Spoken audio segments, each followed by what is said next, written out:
CM na Ukrul district ki Tangkhul Kuki gi Miyam go unakre Kuki amasung Tangkhul gi marakta lairiba thajanadaba singko ananabagi pandamda Chief Minister Yumnam Khemchan Singna ngasi Ukrul district ki tongan ba mafam singda satuna Kangrup ani gi mihut sing unakre Khongchat aduga mari leinana Chief Minister na haiki Kangrup khudingmaki afaba amasung fataba soidana leigani adubu misa Miyam gi apambadi ingtapa phibam hanjil handuna nungsi chanana leiminabaduni Thowai Kuki village da mamittagi mapi taduna kapkiba nupi amaga wari sanabada Chief Minister na haiki Miyam da fauriba nungaitaba pumnamak chapsana khangi hojik oriba phibam asida wari sanaduna ingtapa phibam hanjil hanana bahotnabada natana atopa lambi leite Hana sunabagi thaudokna tungda horakadaba mirol singda chauna amang ata thoan banatana kana amatana amata purakpa ngamloi khudong sadaba kaya mayokna rabasu tungda horakliba mirol singida makhalaga ingtapa hanjil hanana bahotna minesi local MLA yauna Miyam go unakhiba aduda Chief Minister Mahausagi matagum school sing class hawanana ba thorang lokhatlagani Imphal da hek hankraba matungda khungang kudingmaki yumthong pumnamakta thaknaba ising phanganana ba thorang lokhatkani hainasu khunja singda thajaba pikhi Ukrul district ta hanbu oina chatpa khongchat aduda Chief Minister na Sarka Phung village da ngaihak panduna khulgi ahal amadi nupi angang singa unaduna wari sanakhi wari sanaba aduda Chief Minister na haiki etom bom phawba thadakhiba malemgi ani suba lanja wari sanaraga loisin hanba ngamkhi mafam asida suningthina wari sanaraga Wathok pumnamaki waroisin purakpa soidana ngamgani karigumba hingsagi thaudok asina makhatana sum chatharakpa thoklabadi pikliba angang singi tungi maraiba kari oigadagi haibagi matangda nungnangba poi athuba matamda Sarkapung village da district asigi atai atopa mafam singa phaunagadaba thong saba losilagani haina thajaba piramki Kangkhong saiba khunai ohelibasi Miyamgi asoba Ehou ama lakpa ngairibra Bruce Bebam Jahili Sangsina All Manipur Students Union Emsuna Mikap Thokpa Numit Haina Sathaduna Lakpagum Kumsi Sehigi Oinasu Nipuga Taruk Suba Realization Day gi Thoram Pangthokre Kumja Lising Amaga Chamapan Marfugi Matamda Lamdamasida Mapandagi Sangsilakpa Mito Miancha Khandoknabagi Haukiba Mahiroi Singi Ehou da Thawaina Ponthapi Khiba Athauba Huidrom Lokendro Amadi Posangbam Premananda Anigi Mafamda Haikat Leikat Tamduna Ikai Khumnaba Utki Thoram aduga mari leinana Emsugi President Bruce Bebam na haikibada Aikoi Bharat ki citizen ama oiragasu Bharat ki fibanungda tilagasu Aikoi bungakpi senbinaba leitaba mapi mapa leitaba Kangkhong chaiba khunai ama oina leheliba asi asoba Ehou ama laknaba ngairibra haina India lengak amadi Manipur lengakta Emsuna achoba wahang ama hanglakli Ing lising amaga chamapan marfugi July kunganithoi amadi August mangada tangkak ani thokna matam adugi paliba lengak India lengaka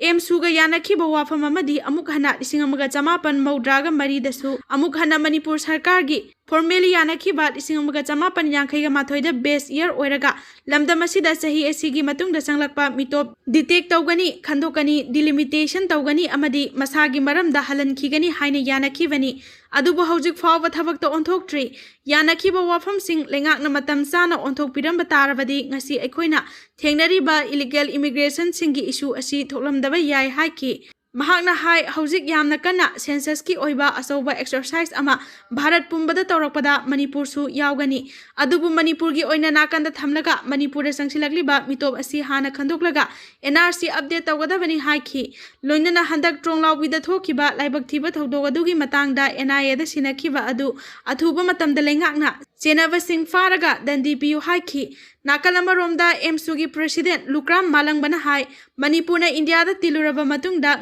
ngasi fawba tangdu laitana leiba yaudri ngalingai matamda mitop sangsilakpa helakpadagi haunaruba naidana Ehou horoktuna go back foreigner haiba kholaw lawduna asoba Ehou ama hauki Ehou aduda laikhidraba athauba adu ningsingba oina sahi khudingi pangthoktuna lakli mapandagi sangsilakpa mitop miancha singna iramda masida landaraktuna ngasidi masagi mayumda lanjenaduna leiri masida aikoi mikap thoktuna karigumba khara tawhoba mathau tai natrabadi aikoi awabagi mathakta awaba tagani haiba wafam thamki ngasigi thoram sing aduda Emsugi former sing amadi chatminari balup singi lusingba kaya su saruk yakhi Uripok Assembly Constituency gi MLA gi local area fund kari thabak pangthokrabagi haiduna RTI gi khuthangda hanglubada pakhum piraktabadagi first appeal file tawkhre Uripok assembly constituency की MLA की कुमजा लिंगनी कुनिथोइदगी लिंगनी कुनमंगा फावगी local area development fund की सनफम सिंगना constituency असिगी ward सिंगी ओइना करी करंबा चौखत थौरांगी थबक सिंग पांगथोखरबगे अमसुंग IDP की तेंबांग थबक सिंगना करी पाइखतखरबगे हाइबा यावना तोंगान वाहंग सिंग हंगलुबदा पाउखुम पिरक्तबदगी फर्स्ट अपीलेट अथॉरिटी दा फर्स्ट अपील फाइल तौखरे इम्फाल वेस्ट की डिप्यूटी कमिश्नर की PIO दा RTIA की सेक्शन 3 क्लोज 1 की मखादा ममांग थागी 13 दा उरीपोक निंथौ खोंगजम लेकाइदगी निंथौ खोंगजम राजेश एलाइस थानेलना एप्लीकान ओइदुना महाकी AC असिगी MLA की लोकल एरिया डेवलपमेंट फंड की सेंफम सिंग सिजिनखिबगी मतंगदा तोंगान वाहंग सिंग हंगखिबनी महाकी वाहंग सिंगी मनुंगदा फंड असिगी कुमजा लिंगनी कुनिथोइदगी कुनमंगा फावगी ओइना चही की सेंक्शन तौखिबा फंड असिगी अपुनबा सेंफम कयानो हाइना डिस्ट्रिक्ट असिगी DC की ऑफिस दा हंगखिबनी अदुबु एक असिगी मतुंग इना पिरकफम थोपो पाउखुम नुमित 30 की मनुंगदा पिरक्तबदगी ngasi एप्लीकान असिना डिप्यूटी कमिश्नर की फर्स्ट अपीलेट अथॉरिटी दा फर्स्ट अपील फाइल तौखिबनी एप्लीकान असिगी वाहंग सिंगी मनुंगदा AC असिदा MLA की local area development fund district administration अमदी स्टेट की गवर्नमेंट स्कीम सिंगदगी वार्ड सिंगी ओइना पांगथोखिबा डेवलपमेंट वर्क सिंग करी नो हाइबा वाहंगसु यावखि लोइनना AC असिदा कुमजा लिंगनी कुलुमदोइदगी ममांग सही फावदा संजफम लौरखिबा IDP सिंगी मसिंग कयानो अमसुंग रिलीफ कैंप सिंगी मसिंगना कयानो हाइनसु हंगखिबनी UNC नगा सिंगी राइट सोकप थवोंग चथरक्लबनीना इसागी लम अमसुंग राइट ngak senana होटनरगनी मैतै अमसुंग कुकी की मरक्ता खुथोकनदुना लाकपा नगा सिंग कांगलुप अमतगी मिसंग चंगदना लेरकपनी हौजिक्ति नगा सिंगी राइट सोकप थवोंग चथरक्लबनीना इसागी लम अमसुंग राइट ngak senana थौरांग लौखटलगनी हाइना यूनाइटेड नगा काउंसिल UNC की जनरल सेक्रेटरी भारयो सत्संगना फोंदोखरे मणिपुर नगा लुप सिंगी एपेक्स बॉडी अमा ओइरिबा UNC की नोमगी ओइबा कंसल्टेशन मीटिंग अमा पांगथोकलबा मतुंगदा महाकना वाफम असि पाउमिसिंगदा फोंदोखिबनी इम्फाल की तांखुल बैप्टिस्ट चर्च हॉल दा पांगथोखिबा खना नैनबगी मिफम अदुदा तोंगान सिविल सोसाइटी ऑर्गेनाइजेशन इंटेलेक्चुअल सिंग चर्च लीडर सिंग स्टूडेंट्स बॉडी सिंग अमदी नगा लुप सिंगी मिहुत कया मरुम सरुक याखी नगा सिंगना खुंदारिबा मफम सिंगदा हौजिक थेंगनरिबा खुदोंचादबा सिंग असिगी मतंगदा मपुंग ओइना खनाखिबा थौरम अदु लोरबा मतुंगदा UNC की प्रेसिडेंट NG लोरहोना पाउमी सिंगदा हाइखी इंग तपना हिंगबा पामजबा फुरुप अमा ओइना Naga सिंगना ngasi फावबा कांगलुप अमतगी मिचंग चंगदना लेरखिबनी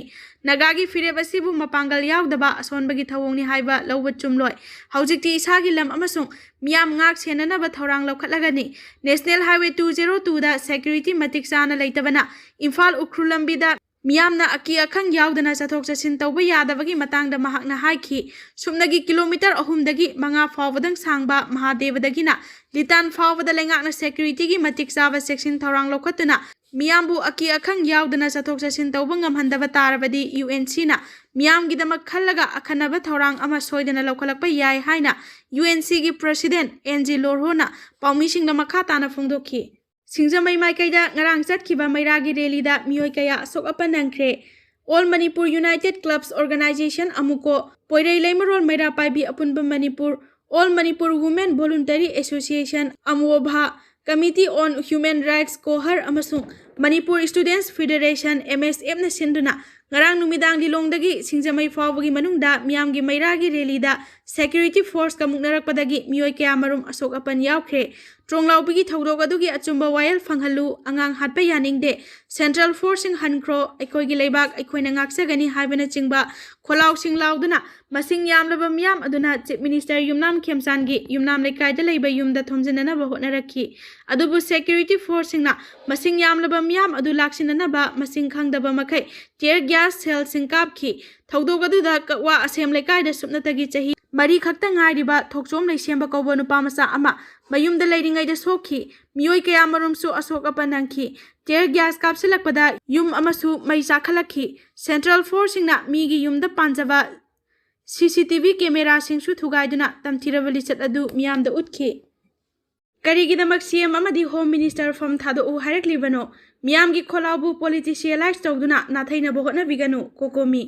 Tronglawbi thogdoki matung tarakpada sangsilakpa khongjang sing asida Manipur miyam maru oina kokomi na chief minister from thada o hairakliba asida Lengak asibu saugatpa propagandist kharana politicalize tawduna miyamgi kholaw amadi ihau asibu nathai hankina bo honhari koko minya CM pham thada u harakliba sigi maramdi Kuki singbu naw chawhanba nawang hanba amadi tronglawbi terror attack thohanba matungda daitya laina thabak tawkidaba adugini aduga home minister pham thada u hairibana tronglawbi terror attack thokraba matungda daitya laina thabak tawkidaba amadi situation adubu misleading tawkibagini masi aikoi puna khangminasi amadi aikoi gi miyamgi khongjang amadi ihau asi nathai hankidanaba cheksinminasi haina coordinating committee on Manipur integrity kokomi gi IPR subcommittee gi convener Thaupuriba hizam syamchana khujek piduna thadorokpa cherol amana phongdorakli cherol asina hai April 3 ki nongyai matung pung amaga makhairom taba matamda Kuki narco terrorist singna tronglawbida landaraktuna mamagi mathada tumdana leijaba angang ani tamthina hatkhiba amadi mamabuna thina soankhiba thodok asigi matungda Manipur government na lawkhiba thabak sing asi government amana asigumba thodok ama thokraba matungda lawkhatpham thokpa sang adu yongna lawkhatkide government na Kuki narco terrorist sing adubu kudakta koitan tanaduna phanaba combing operation tawkide loinana asigumba thodok ama thoklabadi mahausana miyamgi akanba ihau lakani habasi mangjawnana khangduna masibu laksinana bagi akanba section thorang lawkhatpham thokpa adusu lawkhatkide masigi mahai oina khoisawnaraba miyamna irang horakpa matamda irang asibu malemda satnaba amadi tawnaba mongda fazana laksinbagi mahuta CRPF na amuk miyoi ahum kaptuna hathankhi kaya amana sokhankhi government asina daitya masa khangna thabak taramlabadi ahanbagi narco terrorist singi attack asi ngakthokpa ngamdrabasu akonbagi CRPF na miyoi ahum kaptuna hatkhiba thodok asidi sumthok thokalamdaba yai maram aduna mihat asigi daitya government asini CM amadi home minister anina thodok asigi daitya lawgadabani hairi cherol asina hai chatliba chahi lisingani kuntaruki March 18 da Guwahati da Kuki jo council ga unakhiba asi Manipur chief minister ama oina tawfam sungthok thokte separate administration tanbagi mingda misam Miyam hatliba yum kai mai thariba terrorist kangbu amaga aikhoigi CM na atopa state amada chatuna formal oina unaba habasi terrorist singna taliba demand adu yare pirage haiduna chatpaga chap manai masi capitulation gi surrender ni masi Manipur gi national pride amadi dignity yonthokpani hairi kokomina aikhoigi politician singda hanglakliba wafam amana hauzik aikhoigi leibak amadi furup ki yamna khudong thiningai oiba phiba masidagi iraipak ifurup kananabagi amata ngairaba lambidi aikhoigi political culture da maru mara takraba puppet politics asi thadoktuna principal politics tawba khaktani haibasini asumna tawrabadi India gi political justice asi fight tawba ngamgani amadi state ama oina Indian constitution na piba Manipurna phangpham thokpa political autonomy amadi rights sing adu tanba ngamgani state amagi dignity adu ngakna hingba ngamgani haina kokomi gi cherol asina hairakli Churasampur gi Kominthang Relief Center da leiba miyoi singi phangpham thokpa sak thung phangdribasi phanghanbina wa haijarakli Churasampur gi Kominthang Relief Center Sadbhapna mandapta leiriba lanjenariba imung mangagi miyoi sing lengaki maikaidagi phangpham thokpa sak thum ningthina phangdre haina nungnangba phongdorakli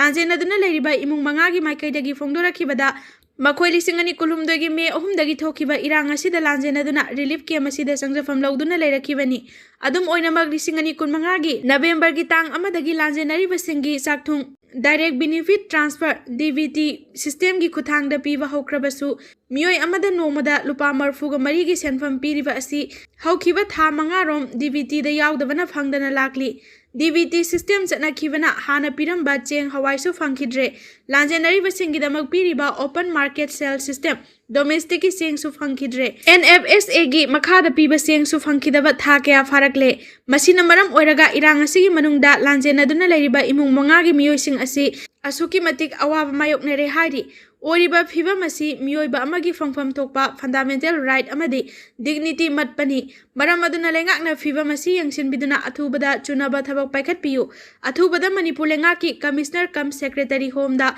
aiba cherol amasu pisilagani atai relief camp sing da pibagum miyoi amada nomada lupa chama pibiyu OMSSD amadi NFSA gi makhada seng phangdaba singi matangda su thijinbiyu loinana relief camp sing da leiriba lanjenariba miyoi sing da Sel tingdana analayingi khudong saba phanganbiu haina lengakta taksilakli Ukhrul district ki Zalenbung amasung थोई चिंगसांग सारंबा bunker तरा security force न थुगाइख्रे Manipur police Indian army अमसुंग central arm police force की अपुनबा team सिंगना इरांग थोकनबा खुलसिंगदा अमसुंग नेशनल हाईवे 202 परिंगदा सथखिबा काउंटर इंसर्जेंसी ऑपरेशन दा बंकर तरा थुगाइख्रे हाइरी ऑफिशियल सोर्स की मतुंग इना हाई इंडियन आर्मी की रेड सिल डिवीजन ना लुसिंगदुना उखरुल डिस्ट्रिक्ट की जालेनबुंग चिंगसांग अमसुंग थोई चिंगसांग दा सथखिबा काउंटर इंसर्जेंसी ऑपरेशन सिंगदा नौना सागलंबा मिलिटेंट इंफ्रास्ट्रक्चर सिंग थुगाइखिबगा लोनना अमुक हना मिलिटेंट इंफ्रास्ट्रक्चर सिंग नौहोंगना सागतपा ngamdanaba mafam sing adu yauna highway gi yet oida patrolling chatuna ngak senbagi akanba thabak lokhatpa haukhre hairi power सिना मखा तारदुना हाई सिक्योरिटी फोर्स के अपुनबा टीम अदुना जालेनबुंग सिंगसांगदा बंकर मंगा अमुक नहोंगना थुगाइख्रे मफम असिदा militant सिंगना सादुना थमलंबा bunker सिंग ममांगदसु थुगाइखिबा लैरे हाइरि security force न मसिगा मानबा operation अमदा थोई खुलगी सिंगसांग परिंगदसु महादेव मया नकना नौना सारंबा बंकर मंगा अमसु थुगाइख्रे हाइरि थवाई खुलगी अयाबा यावदना सेंट्रल फोर्स सिंगना संगलकपा यारोय थेमरायोन मुइनाव सेंट्रल फोर्स सिंगना थवाई खुलगी अयाबा यावदना खुल असिदा चंगलकपा यारोय करिगुंबा खुल असिदा चंगलकदबा लैरबदी खुल असिदगी हाना अयाबा लौबियु हाइना थवाई खुलगी माइकैदगी फोंदोरकली हिरम असिगी मतांगदा पाउमिसिंगा उनबा अमदा सिनावलोंगी मेंबर थेमराइवोन मुइनावना फोंदोरकपदा कामजोंग डिस्ट्रिक्ट की मनुंग चनबा थवाई खुलगी मियामना तुम्बा चाबा खंगदना वाना खांगलिंगै चेरक असिदा सेंट्रल फोर्स सिंगना मतांग मतम सादना खुल असिदा चंगदुना चथोक चसिन तौरिबा असि तौबिगनु खुल असिदा चंगलकदबा लैरबदी खुल असिदगी हाना अयाबा लौबियु लोइनना खुल असिगी अकोइबदा खुंदारिबा जालेनबुंग मुंकोट चेपु अमदी संकाय कुकी सिंगदगी नोंमकांगदना अयुक नुमिदांगी मतमदा अफबा मखलगी नोमै सिजिनदुना लांदारकपा असिदा खुल असिदा लैरिबा मियाम महौसागुम तंगदु लैताना हिंगबा ngamdana वाना लैरिंगै चेरकता सेंट्रल फोर्स सिंगना मरम ताकतना खुल असिदा चथोक चसिन तौरकपा असि चिंगनदबा ngamde हाइरि महांगना हाई सेंट्रल फोर्स सिंगना खुल असिगी अकोइबदा लैरिबा खुल सिंग असिदगी नोमै कापा यारोय हाइना अथिंगबा लैरबसु कुकी मिलिटेंट सिंगना कापनिंगबा मतमदा मनाक नकपा खुल सिंगदा नोमै कापसिनदुना लांदाबदा करिसु तौबा ngamdana येंगदुना लैरिबा असिना मिसा मियाम ngak सेनगनी हाइदुना लैरिबा सेंट्रल फोर्स सिंगी मथक्ता थाजबा लैते मरम अदुना लेंगाक असिना मफम असिगी मियामबु ngak सेननबा स्टेट फोर्स की बटालियन अमा मफम असिदा थंबिनबा सेनबियो हाइनसु मरी लेनबा सिंगी मफमदा अपील तौरकली सिक्योरिटी फोर्स ना प्रीपाक प्रो की कैडर अमा मियाम की खोंजंग मनुंगदा का हेनबा थौदोक सिंगदा चेनबनी हाइबा मियोय तरुक फागतपा ngamkhre मणिपुर पुलिस की टीम अमना थौबाल डिस्ट्रिक्ट की हैरोक पुलिस स्टेशन की मनुंग चनबा हैरोक पार्ट 3 इंगालोक एरिया दगी आइना थिंख्रबा लालहौलो People's Revolution Party of Kangleipak PREPAK pro की कैडर नि हाइबा लाइस्रम बोइसा सिंह एलाई साइबा चही 19 फाबा ngamkhibगा लोइनना मंगोंदगी पुलिस ना मोबाइल फोन अमा फागतपा ngamkhre हाइरि अमरोमदा ट्रोंगलाविदा बोम पोखाई हनखिबा अमदि सीआरपीएफ ना नोमै कापगी थौदोकसिंगदा मिसिमिना यावखिबा अमदि अशोक अपन नंगनखिबा थौदोकसिंग लेपा लैतना मियामना खोंजंग कया सथदुना लाखिबा असिदा पुलिसना मियामगी खोंजंग मनुंगदा का हेनबा थौदोकसिंगदा चेनबनी हाइबा मियोय तरु इम्फाल ईस्ट डिस्ट्रिक्ट की कोंगबा रोड अमसुंग अयांगपलीदगी ngarang फागतपा ngamkhre हाइरि पुलिसना फारबा मियोयसिंग अदुदि फायरम्बम अरुण सिंह चही 94 सगोल सेम अंगौ मैतै चही 19 बसस्पति मयुम जॉनसन शर्मा चही 19 माइबम तेलहैबो खुमन चही 19 पेटर चही 18 अमसुंग इदुसुबी चही 18 हाइरि थौदोकसिंग अदुदा चेनबा गाड़ी मसा 10 अमसु फागतपा ngamkhibगा लोइनना थौदोक अदुदा चेनबा चही नौरिबा अंगांग अनि पुलिसना फारबा मतुंग इन्वेस्टिगेशन मजिस्ट्रेट पुथोक्तुना लुपा 400 फाइल ओइना थियलबा मतुंग थादोखरे हाइरि यूएस की मफम क्यामरुमदा कोविड की अनौबा वेरिएंट संदोरकले सिकादा हाइना खंगनबा कोविड-19 की अनौबा वेरिएंट अमा यूनाइटेड स्टेट्स की तोंगान मफमदा संदोरकपा थेंगनरे ओमिक्रोन दगी सकलोन होंगलबा वायरस असि पाक सना संदोरकपदगी हेल्थ एक्सपर्ट सिंगना अखनबा सेक्शन थौरांग लखटपा होख्रे अनौबा वेरिएंट असिना मियोयबगी सेल मनुंगदा चंगलगा इम्यून सिस्टम दा चाउना अकायबा थोअलई अनौबा वायरस असि मपुंग ओइना संदोरकलिबा स्टेट सिंगदी California New York Texas Florida Illinois Pennsylvania Ohio Michigan Massachusetts Virginia अमसुंग वाशिंगटन सिंगबनी मालेमगी ओइनसु ऑस्ट्रेलिया जर्मनी डेनमार्क अमसुंग नेदरलैंड यावना लेबा 19 हेनबदा वायरस असि संदोरकपा थेंगनरे अनौबा लाइचद असिगी मरु ओइबा लायोंग सिंग हानगी कोविड स्ट्रेन सिंगा चौराकना मानै खरादंग पल्लबदा लाइहौ हौबा लोखुबा खनावनाबा हक्चांग जोक्थबा कोक चिकपा वाखल निंगथिना खनबा ngamdaba निंसा सोर चनिंग ताना होनबा ngamdaba मनम अमसुंग महाव खंगदबा ओबा खोंग हामथबा असिनचिंगबनी हौजिक फावबगी ओइना अनौबा भेरिएंट असिना मरम ओइरगा मियोइबगी हक्चांग का हेना सोअंदुना हॉस्पिटल दा पुखलकपगी रिपोर्ट लेट्री अदुम ओइनमक संदोकपगी चांगदी ममांगी भेरिएंट सिंगदगी खोंगजेल यांगबा हेली लौखटपा याबा सेक्शन थौरांगसिंगी मतांगदा रिपोर्ट अमना हाय ममांगदा वैक्सीन कापख्रबा मियोइसिंगददी थोइदोकना खुदोंग थिनिंगाई ओइदे नौना संदोरकलिबा लाइचत असि ngaktoknanaba mipung khudingmakna वैक्सीन कापथोकपगी तंगाई फदबा लै हाना वैक्सीन कापख्रबा मियोइसिंगसु अनौबा बूस्टर डोज कापलबदी खुदोंग थिनिंगाई ओइबगी चांग हंथरई करंबा मतमदा अनौबा लाइचत असि मालेमगी अतै अतोपा लेबाकसिंगदा संदोरकदगे हाइबा चपचाना खंगबा ngamdriba maramna यारिबा मखै मियाम तिनबा मफमदा मास्क उपकदबनी अनाबा मियोइसिंग तोखाइना नाइटोम थमलगा लायेंग चथगदबनी रिक्स वांगबा मियोइसिंगदी निंगथिना खंग हैरबा डॉक्टर अमगा तानाबगी तंगाई फदबा लै सिकादा हाइना खंगनबा कोविड-19 गी अनौबा भेरिएंट असि खुदोंग थिनिंगाई ओइबगी चांग नेमना लैरबसु का हेना लौनगनबा मरमना मिपुंग खुदिंगमक मांगजौनना सेक्शन थौरांग लौखटकदबनी US यावना मालेमगी तोंगान तोंगान लेबाकसिंगदा कोविड-19 गी अनौबा भेरिएंट अमा संदोरकले हाइबा पाव फंगबदगी मरी लेनबा हेल्थ अथॉरिटी सिंगना मिपुंग खुदिंगमक तंगाई फदना वैक्सीन कापथोकनबा अमसुंग सेक्शन लैनबा पौक्ताक पीरी।